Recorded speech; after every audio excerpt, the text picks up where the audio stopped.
BMC News. Informação que gera valor.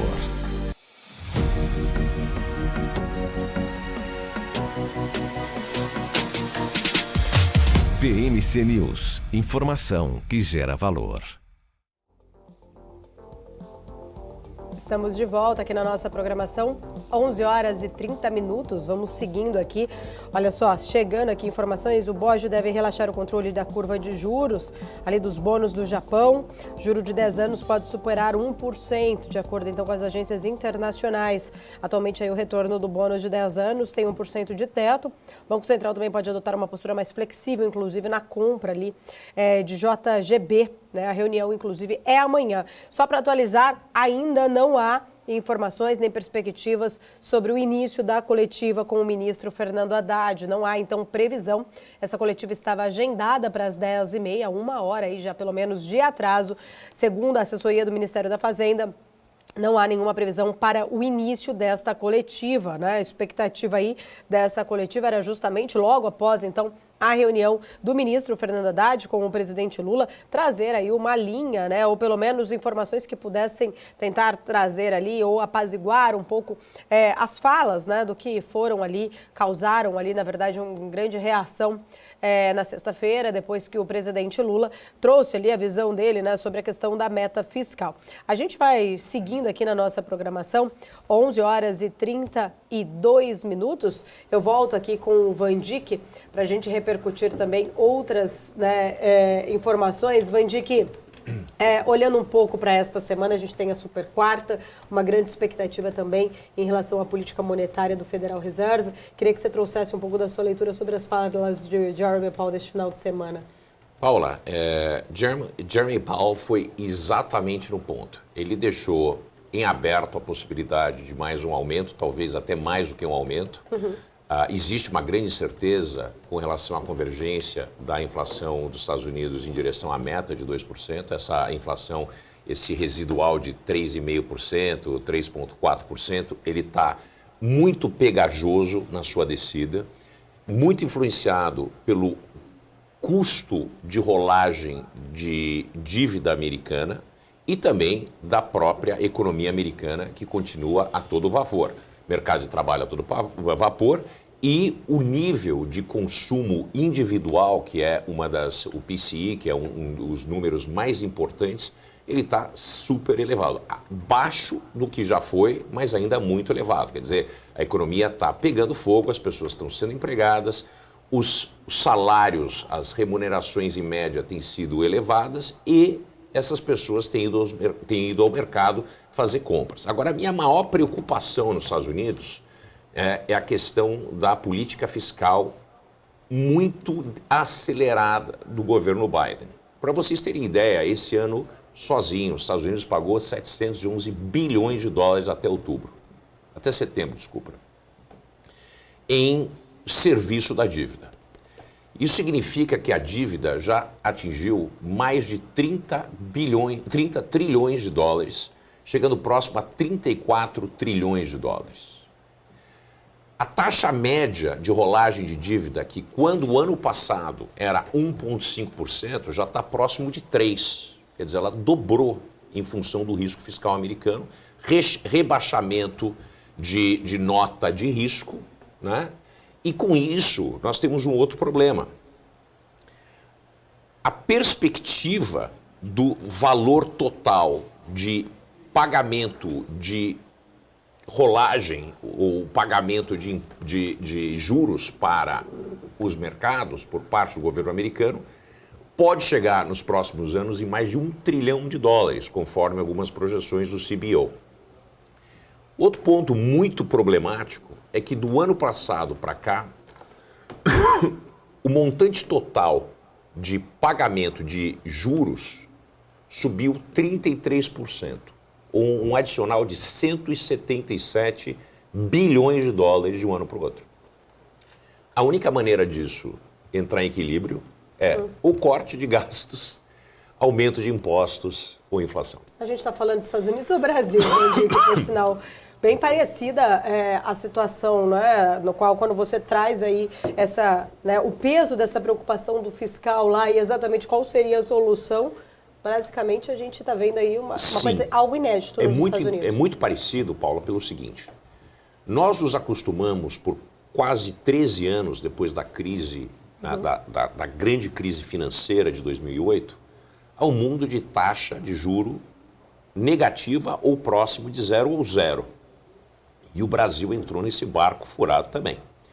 E uma coisa que não existe é dinheiro gratuito. Esse dinheiro cobra e ele chega com uma conta. Ele demorou para chegar a essa conta, né? Esse dinheiro demorou para chegar a exigir que ele fosse remunerado. E agora, com a normalidade dos mercados, nós estamos vendo isso com anabolizante. E essa perspectiva que nós vemos, principalmente da maior e mais pujante economia do mundo, que é a americana, que está esgarçando a sua política fiscal. Então, de novo, impera aquela lógica.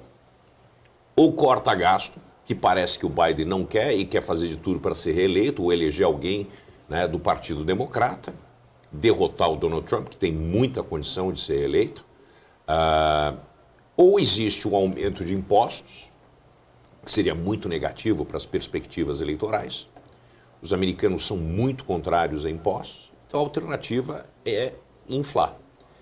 Quando você tem inflação alta, o que acontece? Você vai ser responsável por manter taxas de juros elevadas por muito tempo.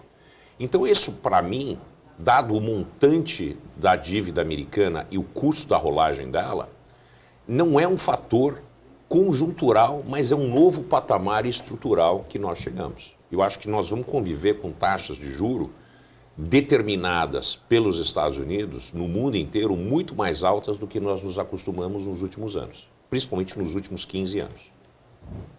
Ô, Vandir, que a gente tem conversado com muita gente a respeito dessa trajetória da dívida lá nos Estados Unidos e algumas análises um pouco mais otimistas têm dito o seguinte, que a questão da dívida lá nos Estados Unidos, dessa trajetória e tudo mais, da questão fiscal, ela pode ser resolvida, entre aspas, facilmente no ano que vem, né? É só finalizar o que precisa finalizar, principalmente na questão eleitoral.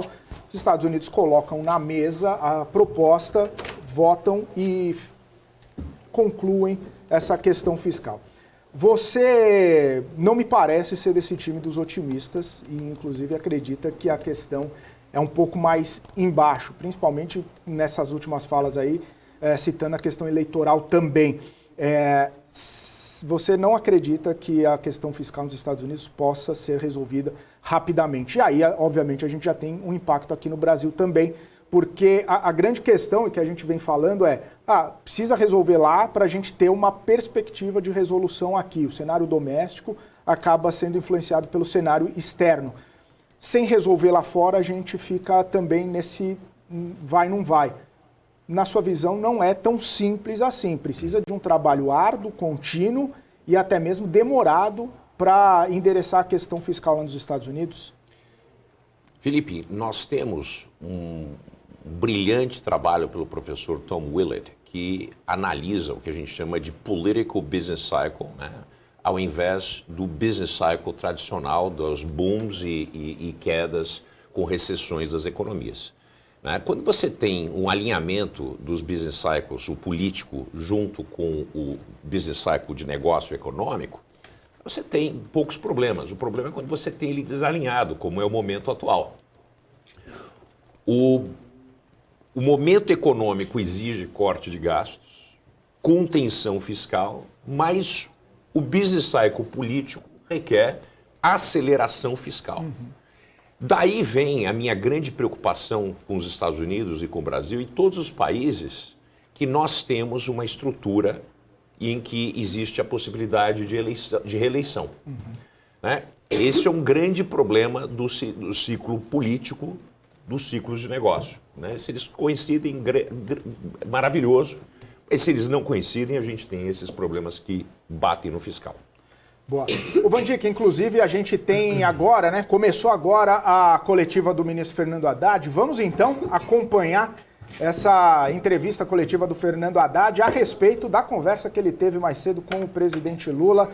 Vamos ouvir. O professor Paulo Piketty, da Fundação Getúlio Vargas, formado pela Universidade de São Paulo e PhD pela Universidade de Illinois, e o Rodrigo Teixeira, que é um antigo funcionário do Banco Central, tem mais de 20 anos de casa, fez mestrado e doutorado na Universidade de São Paulo em Economia e passou também por alguns cargos importantes no governo federal e também no governo municipal, da Casa Civil, aliás, é da Casa Civil, foi do Ministério do Planejamento e foi meu subsecretário de gestão quando eu era prefeito de São Paulo.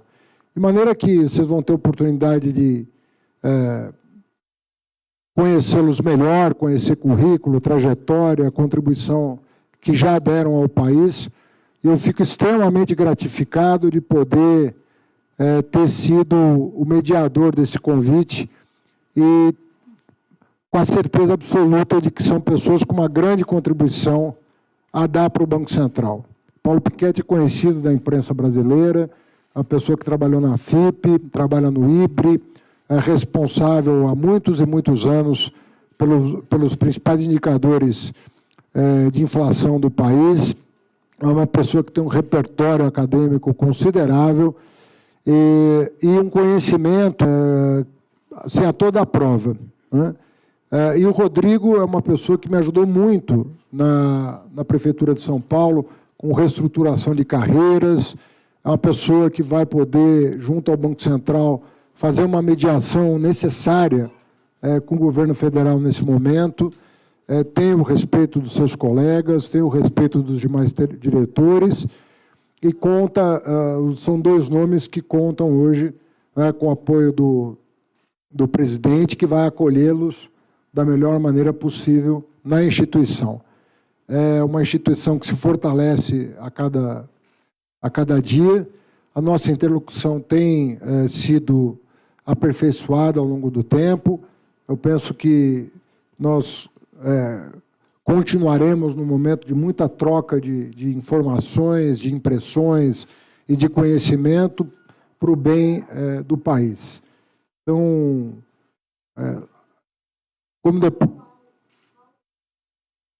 o Paulo Pichetti vai substituir a Fernanda Guardado, né?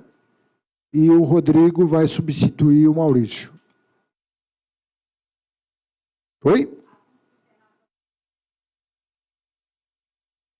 São os dois diretores que vão ser substituídos, né? Os que vencem o mandato, né, dos dois agora, e o ano que vem são 3, depois no último ano, de 25, são os 2 remanescentes, de acordo com a lei que foi aprovada pelo Congresso Nacional. Então, é tudo de acordo com a lei, ninguém está aqui.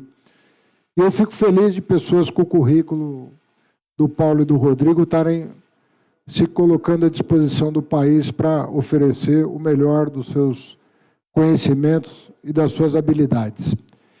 Evidentemente que, como eles têm uma sabatina ainda por fazer, assim como quando nós indicamos o Ailton e o Galípolo, nós pedimos para que eles também respeitassem a liturgia do Senado Federal, né, a quem eles agora vão se apresentar, para a sabatina e eventual aprovação dos seus nomes, que serão indicados hoje pelo presidente da República.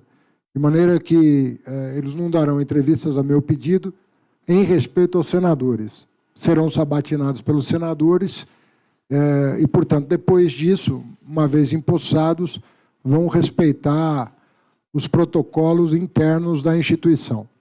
Então, estão apresentados, vieram comigo de São Paulo para cá, para esse fim. Eu gostaria de estar presente no anúncio, por isso que eu pedi um tempo também para que eu tivesse presente. E na sequência, a gente abre para perguntas sobre Banco Central ou sobre outro assunto do interesse de vocês.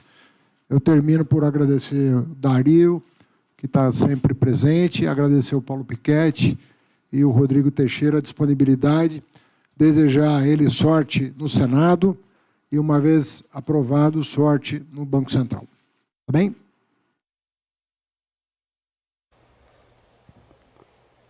Tá aí, então, Ministro Fernando Haddad falou bem pouco, por sinal, não abordou o tema. Vamos aguardar aí, de fato, as perguntas da coletiva, se os jornalistas vão trazer aí, né, dúvidas, que com certeza é o foco aí que a imprensa quer saber sobre a reunião com o presidente Lula, se foi abordado realmente a questão do fiscal. Vamos voltar, então, a ouvir agora, ele estava ali cumprimentando algumas pessoas, agora sim, vão começando as perguntas para Fernando Haddad responder. Oi, bom dia, ministro. Aqui Natália Garcia, da Folha de São Paulo. Eu queria perguntar sobre a questão da meta zero, né? A declaração do presidente Lula sobre a meta foi interpretada por parlamentares, como pelo mercado também, como um comando para a mudança dessa meta. E foi falado também até um constrangimento para o senhor, no sentido de indicar que a meta não é factível. Eu queria saber se foi discutida com o presidente Lula uma mudança nessa meta, se, na sua visão, essa declaração do presidente gera impacto negativo sobre a tramitação das medidas no Congresso e se vê uma disputa com a Casa Civil sobre esse tema também, por favor. Tá. Olha, a melhor coisa que a gente tem a fazer agora é se apegar aos fatos que foram levados ao conhecimento do presidente e que já foi dado ao conhecimento de vocês, mas não custa enfatizar que isso tem impressionado o presidente à luz da trajetória do... Quando nós demos a público o marco fiscal, isso foi em março desse ano, né? Tanto o arcabouço quanto as metas e tudo mais. O que o presidente se preocupou é com aquilo que eu vou contar para vocês que está acontecendo, né? Eu tenho dito desde julho que a arrecadação vem sofrendo por uma série de fatores, né? Obviamente que a taxa de juros é uma coisa importante, as empresas estão lucrando menos em função das taxas de juros, e isso impacta imposto de renda de pessoa jurídica e contribuição social sobre lucro líquido, como vocês sabem. Mesmo quando o faturamento se mantém, e vocês sabem que o PIB está crescendo esse ano acima das projeções de mercado, mas mesmo quando o faturamento das empresas se mantém, mas você tem o efeito sobre a rentabilidade das empresas, isso está afetando a arrecadação desses dois tributos importantes, um dos quais diretamente relacionado ao FPM e ao FPE, razão pela qual os prefeitos e governadores bateram a porta do Ministério da Fazenda buscando reposição dos repasses que foi garantido pelo presidente da República semana passada com a sanção da lei complementar que garantia um aporte adicional de repasse para que não houvesse descontinuidade de serviços públicos essenciais, notadamente na área da saúde. Então, vocês acompanharam isso. Só que eu quero trazer para vocês duas questões que não estão no radar da imprensa, apesar de ser objeto das minhas declarações há muito tempo, e que remontam a decisões que foram tomadas em 2017, uma pelo Supremo Tribunal Federal e uma pelo Congresso Nacional. Em relação ao Supremo Tribunal Federal, primeiro em relação ao Congresso Nacional, a Lei Complementar 160, né?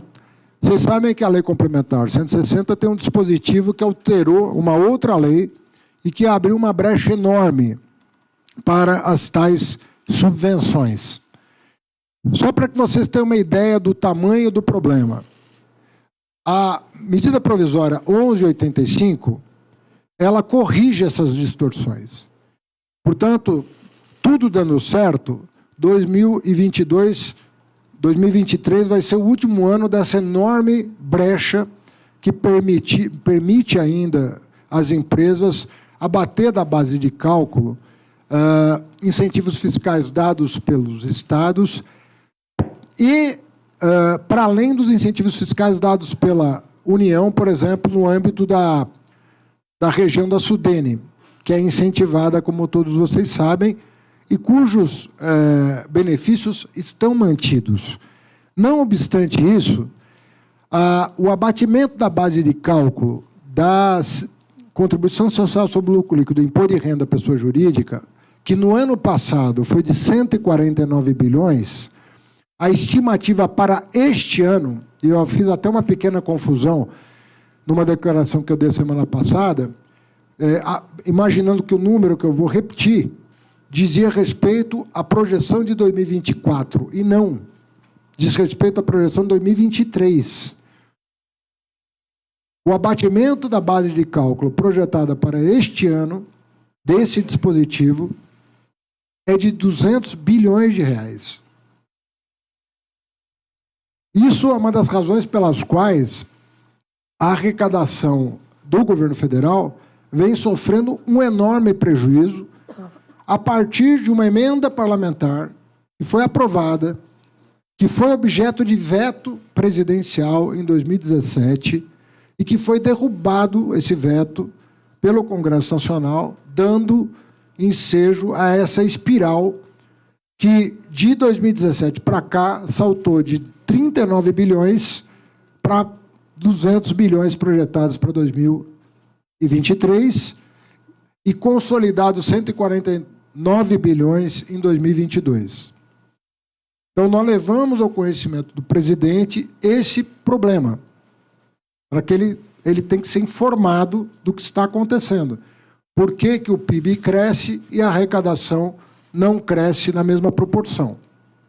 A segunda questão que eu quero trazer a público, já mais de uma vez fiz isso, mas vocês precisam informar as pessoas sobre o que o presidente da República, com o que ele está tendo contato, que diz respeito à decisão do STF, também de 2017, uma decisão por 6-5, que retirou da base de cálculo do PIS/COFINS o ICMS recolhido pelas empresas. Tá? Eu vou dar um dado para vocês, que eu tomei conhecimento semana passada e levei ao conhecimento do presidente da República antes da sua declaração de sexta-feira. Uma empresa de cigarro, uma empresa se credenciou a um crédito de PIS/COFINS de 4,8 bilhões de reais. Agora, vejam vocês do que eu estou falando. Eu estou falando de uma empresa que vende cigarro. O consumidor pagou o PIS/COFINS que estava no preço do cigarro. Ele, quando comprou o maço de cigarro, ele pagou o PIS/COFINS. A empresa recolheu o PIS/COFINS para a Receita Federal e a Justiça está mandando devolver esse tributo não para o consumidor, mas para a empresa, que não pagou pelo tributo. Recolheu em nome do verdadeiro contribuinte, que é quem comprou o produto. Nós estamos falando de muitas dezenas de bilhões de reais que estão sendo abatidos da base de cálculo do ICMS e estão não só do corrente, como fazendo a conta de todo o recolhimento feito de 2017 para cá. Essa é a razão pela qual as estimativas que nós tínhamos de receita para este ano não estão acontecendo na velocidade que nós pretendíamos, mesmo com o PIB crescendo. Então, o que o presidente constatou, porque é uma evidência com base nos números, ninguém aqui está omitindo a informação da sociedade, é que esses ralos fiscais tributários, esse gasto tributário, ele está num patamar exagerado em função dessas decisões que foram tomadas em 2017. Nós estamos falando de uma coisa de 6 anos atrás, mas que a repercussão está acontecendo agora. Então, quando falam, o presidente está prejudicando o país, o presidente está sabotando o país. Não, o que está acontecendo é que o presidente está constatando os problemas advindos de decisões que precisam ser, algumas, as que podem ser reformadas, serem reformadas, e as que não podem ser reformadas serem saneadas, de alguma maneira. Porque a verdade é que a sustentabilidade do país depende da correção da erosão da base fiscal do Estado brasileiro, como eu venho dizendo desde dezembro do ano passado. Todas as minhas declarações vão no sentido de recuperar a base fiscal do Estado, corrigir a erosão fiscal do Estado. Então, o presidente, que comemora, como todo brasileiro, os dados de desemprego que estão caindo, os dados de geração de emprego do CAGED, os dados do PIB desse ano, 3 vezes superior ao estimado no começo do ano, está preocupado com essa outra dimensão que é fundamental para que as coisas se encontrem. Então, esse foi o sentido do alerta que ele fez. Ele me pediu para me reunir com os líderes do Congresso, coisa que eu tenho feito, inclusive, aqui no Ministério da Fazenda. Ele quer estar presente às próximas reuniões, que eu tenho feito aqui na Fazenda, obviamente que sem a presença dele, para informar o Congresso do que está acontecendo em relação a esses 2 temas centrais. Decisão do STF sobre base de cálculo do PIS/COFINS, que está produzindo efeitos até hoje, e o veto que foi derrubado da Lei Complementar 160, que é objeto de uma correção, que é a medida provisória 1185, que o presidente Lira, informado da situação, tomou a decisão de indicar os membros da comissão especial para apreciá-la. Então, nós estamos levando ao conhecimento de vocês uma situação herdada que está produzindo efeitos deletérios sobre o orçamento público, que precisam ser corrigidos. Então, é isso que nós estamos discutindo, é isso que nós vamos discutir essa semana. O presidente esteve comigo agora pela manhã, já pediu para marcar com as lideranças do Congresso uma exposição desses números.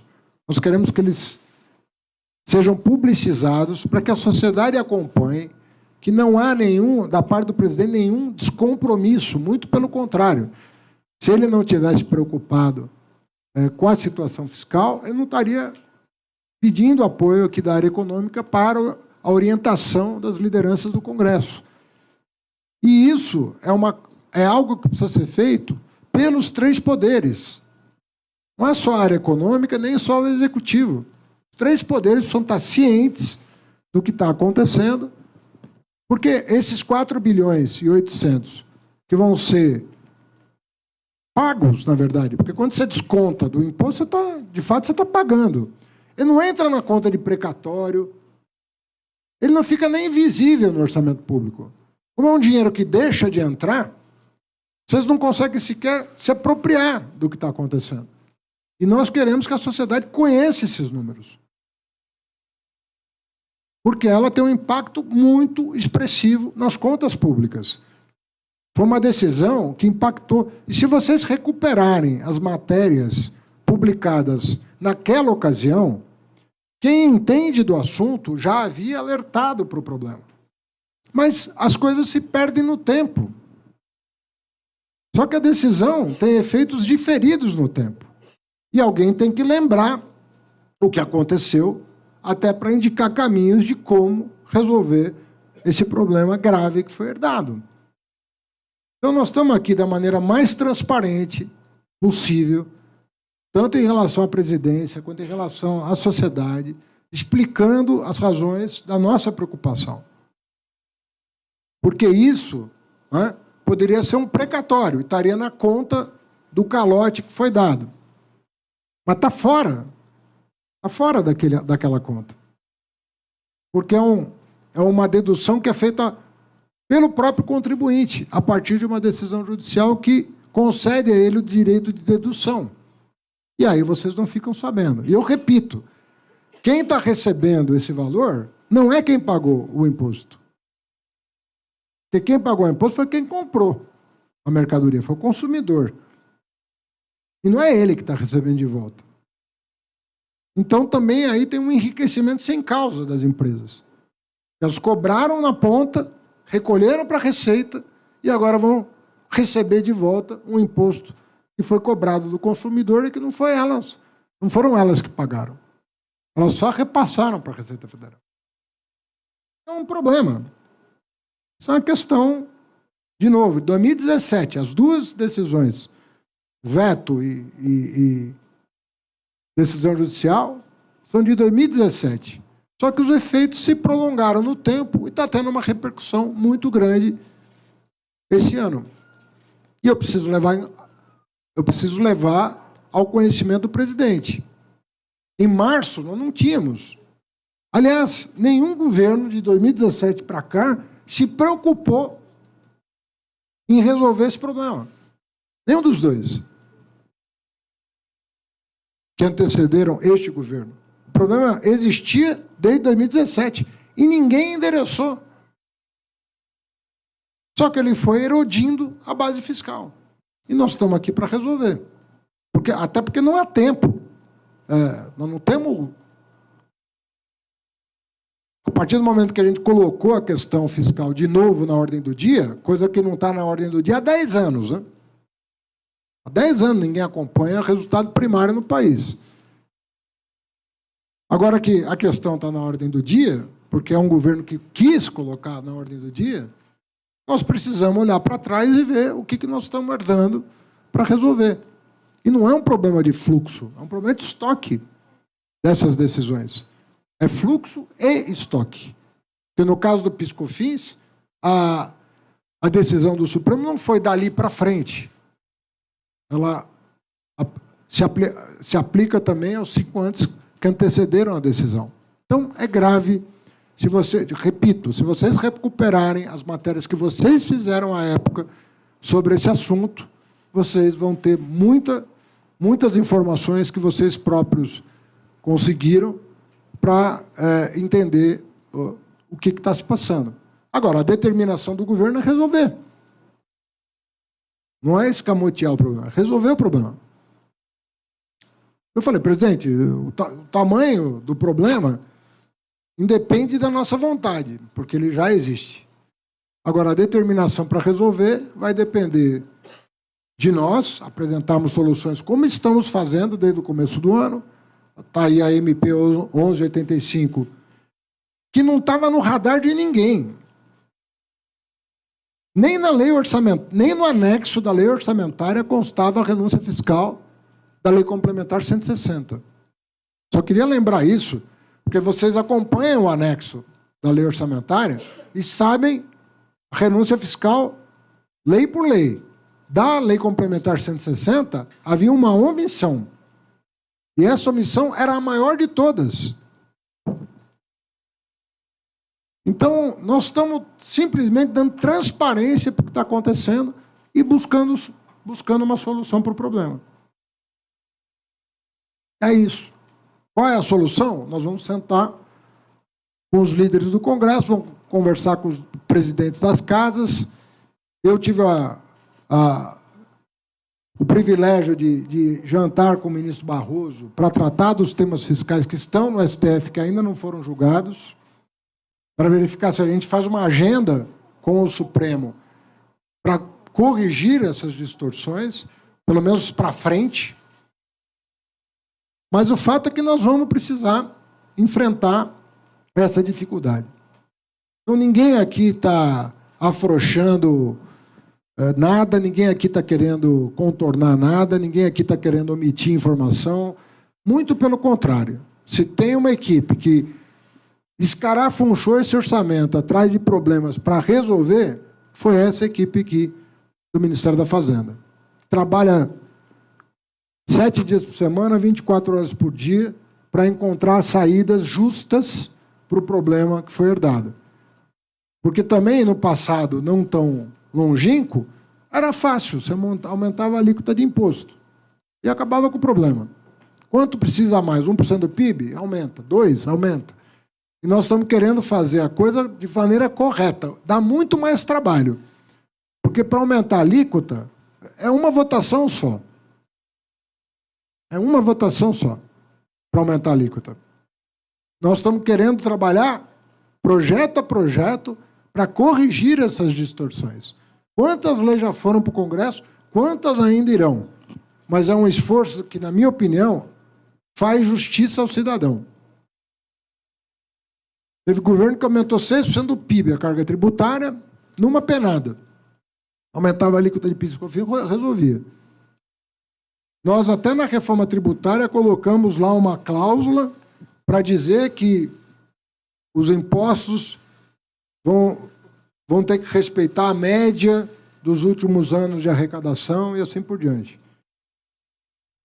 Então, isso dá muito mais trabalho, mas é um trabalho, né, que demonstra preço pela justiça social e a justiça tributária.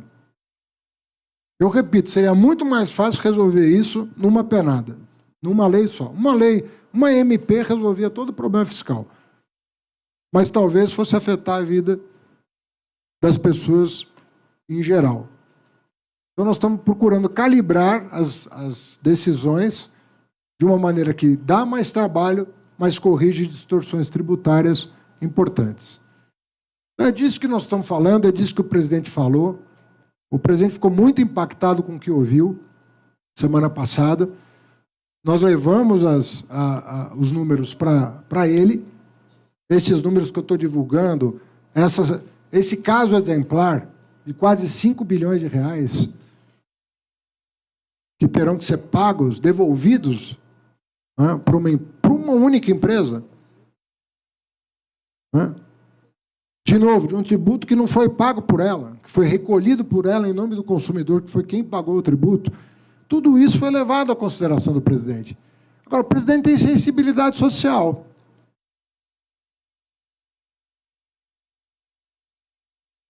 Olha, é público o nome da empresa.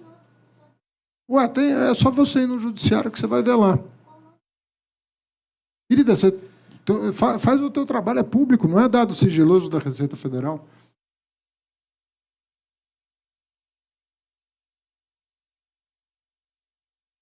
Eu respondi dizendo que nós levamos à consideração do presidente o que está acontecendo com a arrecadação, por que a arrecadação não está acompanhando e falei para eles, falei para o presidente que nós temos várias alternativas, antecipar medidas que seriam tomadas em 2024, nós podemos ter uma programação se eu mandar tudo o que precisa para o Congresso Nacional, o Congresso Nacional sequer é capaz de digerir as coisas que estão sendo encaminhadas.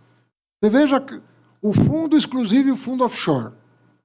Mandamos para a medida provisória. Caiu a medida provisória. Tivemos que mandamos em maio, 1º de maio. A medida provisória caiu. Tivemos que mandar um projeto de lei com urgência constitucional, repactuar alíquotas para poder passar.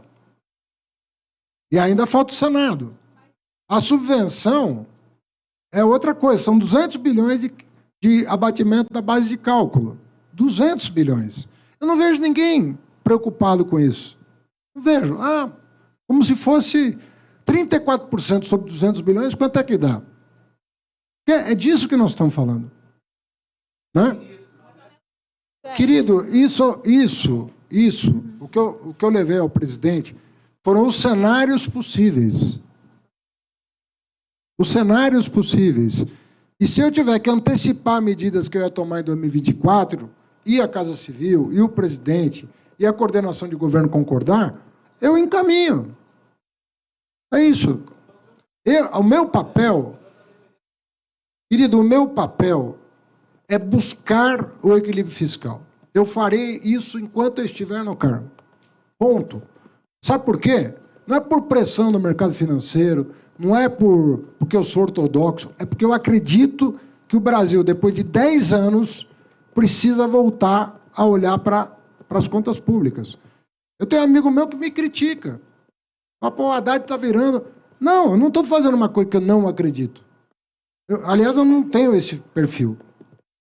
Não tenho. Eu não sou talhado para fazer aquilo que eu não acredito. Eu estou fazendo porque eu acredito. E estou dizendo, eu escolhi, inclusive, o caminho mais difícil para fazer, que é a correção das injustiças do sistema tributário. Era mais fácil fazer o que fazia no passado. Inventa o imposto ou aumenta a alíquota. Não é o que nós estamos falando. Não é o que nós estamos fazendo. Nós estamos repondo aquilo que foi perdido, aquilo que foi erodido. Ministro. Querido, aí se você quiser me entender bem, se você não quiser me entender bem, eu estou respondendo para você que eu, enquanto ministro da Fazenda, vou buscar o resultado que eu considero o melhor para o país, que é buscar o equilíbrio fiscal, e o que eu puder fazer para que esse equilíbrio seja atingido, eu vou fazer, incluindo antecipar medidas de 2024 para 2023, que estavam previstas para o ano que vem. Então, essa é a minha obrigação, porque essa é a minha crença. Não é porque repito, eu não estou fazendo algo em que eu não acredito. Eu estou fazendo algo que eu anunciei quando eu fui indicado ministro da Fazenda. Eu não mudei de ideia. Continuo com a mesma ideia. Porque eu acredito que vai ser melhor para o país. Se a gente perseguir. Agora, eu preciso de apoio político. Preciso do Congresso, preciso do Judiciário. E tenho tido a colaboração até aqui, tanto de um quanto do outro. Você veja as vitórias que nós tivemos no Judiciário esse ano, foram expressivas, mas não resolve o problema de uma decisão tomada em 2017. Infelizmente. É isso. Ministro, desculpa, só que o presidente foi bem enfático na sexta-feira, então a gente precisa saber do compromisso do governo, nesse momento, com a meta fiscal. A meta 0 do ano que vem está mantida, sim ou não? Querida, e depois uma pergunta só. Eu já te falei. Sim ou não? E a segunda tem um prazo, porque amanhã o Congresso está disposto a votar o relatório preliminar da LDO. Eu vou... Isso tem um prazo legal para o governo fazer uma mensagem modificativa, se quiser, alterando a meta de superávit, sem que precise fazer um novo projeto. Então, o prazo é até amanhã. O governo pretende fazer uma mensagem modificativa, alterando a meta do ano que vem?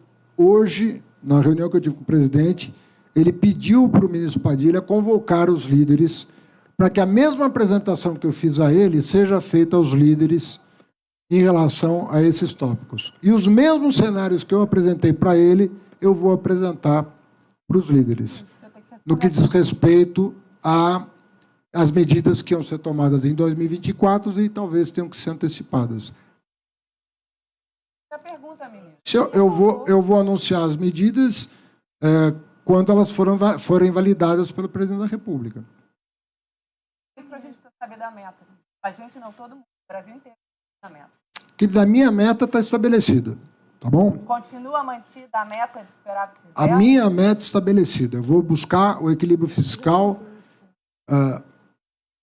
de todas as formas justas e necessárias para que nós tenhamos um país melhor. Um descaso de 10 anos que ninguém se importou, mas nós nos importamos. Ninguém se importou com as decisões que foram tomadas, mas nós nos importamos. Ninguém se importou com a redução da base de cálculo com a erosão fiscal, mas nós nos importamos. Esse é o governo que há muitos anos não toma as medidas que está tomando e não dá transparência para os números que nós estamos dando. Fazendo até um trabalho que não deveria ser nem só nosso, mas tem sido só nosso até aqui e continuaremos fazendo dessa maneira, dando transparência para o que está acontecendo e esperando que vocês divulguem o que está acontecendo em relação àquilo que foi objeto do passado. Eu estou falando de 2017, eu não estou falando de uma coisa que aconteceu ontem, estou falando de uma coisa que aconteceu 6 anos atrás e que está tendo impacto agora na vida da gente, na vida do cidadão. Ok? Tá aí, então, a coletiva de imprensa com o ministro Fernando Haddad, muito nervoso, por sinal, né? Deixando transparecer todo este nervosismo, esta insegurança ali, com uma forma até um pouco mais ríspida, né? Chamando ali os jornalistas de querido, de querida, sendo até ali bem rude na forma ali de responder, não respondendo, se esvaindo aí das perguntas, principalmente quando se fez ali a pergunta mais importante, né? Sobre a meta fiscal, se foi mantida, se não foi mantida. Ele disse que a meta dele está mantida. dúvida. Inclusive, a gente vai para um rápido intervalo comercial. Quero pedir que você continue aqui acompanhando a nossa programação da BMC News. Na volta, vamos trazer a análise de Vandique Silveira sobre justamente esta coletiva aí, meio que desastrosa, do ministro Fernando Haddad, num tema muito importante, né, econômico aí, que o Brasil quer saber exatamente sobre essa questão fiscal. A gente volta dentro de instantes. Continue aqui acompanhando a programação do BMC News. Voltamos já já.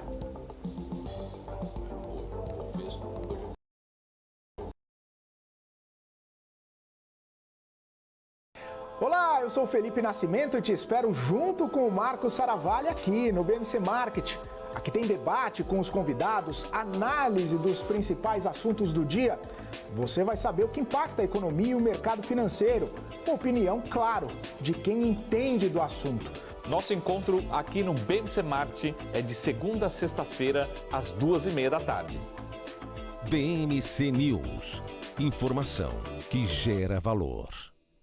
A minha vida foi e é marcada por grandes histórias, sonhos, objetivos, conquistas. Me chamam de narrador de emoções. Mas, na verdade, eu narro escolhas que mudaram vidas, inclusive a minha. Por isso, eu escolhi a EQI Investimentos, o parceiro que me orienta na hora de investir e que me dá autonomia para conquistar meus objetivos. EQI Investimentos. Invista em suas escolhas. Mercado de capitais, o motor dos negócios no mundo. Há 20 anos, a Capital Aberto vive esse universo, informando e formando você. Agora começa um novo capítulo. Uma capital mais dinâmica, assertiva e completa. Notícias, análises, entrevistas, cursos. Em um mundo generalista, somos especialistas. Conteúdo e formação feitos do mercado para o mercado. Capital Aberto, feita de dentro. Regenerar. Dar nova vida a algo. Melhorar. Restaurar. Ressignificar. Regerar. Gerar outra vez. Nós existimos para regenerar. Regenerar o planeta A. Porque não existe planeta B. Ambipar. A líder em gestão ambiental. BMC News. Informação que gera valor.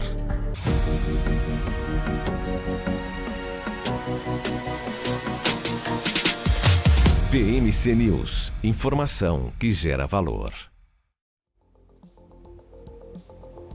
Estamos de volta aqui na nossa programação da BMC News, 12h 17 minutos, ainda, né, repercutindo aqui todas essas falas do ministro Fernando Haddad durante esta coletiva de imprensa, no qual ele reforçou, né, que o papel dele é buscar o equilíbrio fiscal, farei isso enquanto estiver no cargo. Não é por conta do mercado financeiro, é que depois de 10 anos o país precisa olhar para as contas públicas. Escolhi o caminho mais difícil, que é a correção das injustiças tributárias. A minha meta está estabelecida, vou buscar o equilíbrio fiscal de todas as formas justas e necessárias. Algumas dessas falas ali do ministro Fernando Haddad nesta coletiva de imprensa. Eu quero vir agora com o Vandique para entender um pouco da sua leitura, Vandique, sobre esta coletiva do ministro Fernando Haddad. Como que você avalia, de fato, até a postura do ministro e estas falas, né? Ele atribuiu muito essa baixa arrecadação por conta ali de benefícios fiscais, renúncias fiscais, que ele cita 2017, parece que ele até esqueceu ali do governo PT, né, de 2010 em diante, que a gente viu ali renúncias quase na casa de 500 bilhões de reais. Como que você avalia essa coletiva? Bom, Paula, um desastre. Tá? Coletiva desastrosa, ministro inseguro, reticente, combativo, desagradável, interrompendo a fala dos jornalistas. Cortou uma jornalista, uma das pautas do PT, a igualdade de gênero. Eles dizem que esse negócio de, né, interromper uma mulher quando fala é machismo. Pois é, ele propagandeou isso aí e parece que se esqueceu completamente do desastre que foram os governos Dilma, mas o segundo governo, um desastre ao quadrado. E a partir de 2010, a Dilma promoveu renúncias fiscais na casa de 458 bilhões de reais. Quer dizer, ou o ministro não sabe fazer conta, ou ele resolveu começar a trilhar o caminho presidencial, mas Para mim, essa fala do ministro, a postura do ministro e os números citados do ministro não fazem nenhum sentido. Nós temos, hoje, o Brasil gasta este ano 586 bilhões de reais com renúncias fiscais. Nós acabamos de expandir para 17 grupos industriais renúncias fiscais. Nós buscamos de todas as maneiras, através do governo federal, oportunidades de expansão de gasto. Nunca foi tão avançada e tão agravada a situação fiscal do Brasil como no momento, e nós acabamos de jogar uma pá de cal naquilo que seria uma perspectiva de harmonização da política fiscal, fazendo com que os gastos se arrefecessem não completamente, mas que eles entrassem no esquadro proposto pelo próprio ministro na nova âncora fiscal. O arcabouço fiscal está sepultado e o ministro está muito nervoso porque ele foi desautorizado e humilhado pelo presidente Lula, que optou por se abraçar com a banda mais política do PT, abandonando o pessoal mais cético, e mais objetivo, focado em estruturas econômicas que têm um impacto social bastante elevado. Resumo da ópera. A nossa meta de equilíbrio fiscal em 2024 e superávit de 0,5% do PIB em 2025 não existe mais. O arcabouço fiscal, que eu sempre disse que precisava de duas variáveis para valer, o primeiro é se ele é crível e o segundo é se ele é execuível, a gente acabou de ter certeza que ele não é nem crível nem execuível. Eu não sei, mas no meu livro, o ministro das Finanças, o ministro da Economia, com o peso do Haddad neste governo, com deveras dúvidas por parte da sociedade e do mercado financeiro, deveria pedir seu boné e abrir o espaço para uma pessoa mais técnica e mais composta publicamente. Nada contra Haddad, eu tenho até defendido bastante a gestão dele, mas hoje foi um desastre do qual ele não vai poder sair sem se queimar. Foi queimado pelo fogo amigo, literalmente, diante dessa situação como um todo. Vandique, para a gente encerrar aqui, inclusive, na verdade, ele já terminou a coletiva, tá, gente? Tô olhando aqui mais uma vez, ele foi perguntado sobre a meta 0, levantou e foi embora, encerrou a coletiva. Então, Fernando Haddad, colocando aí um ponto final nessa coletiva, disse só que ali um pouquinho antes que a Fazenda levará ao Congresso medidas para o governo atingir as metas. É preciso validar as medidas a serem apresentadas com a política.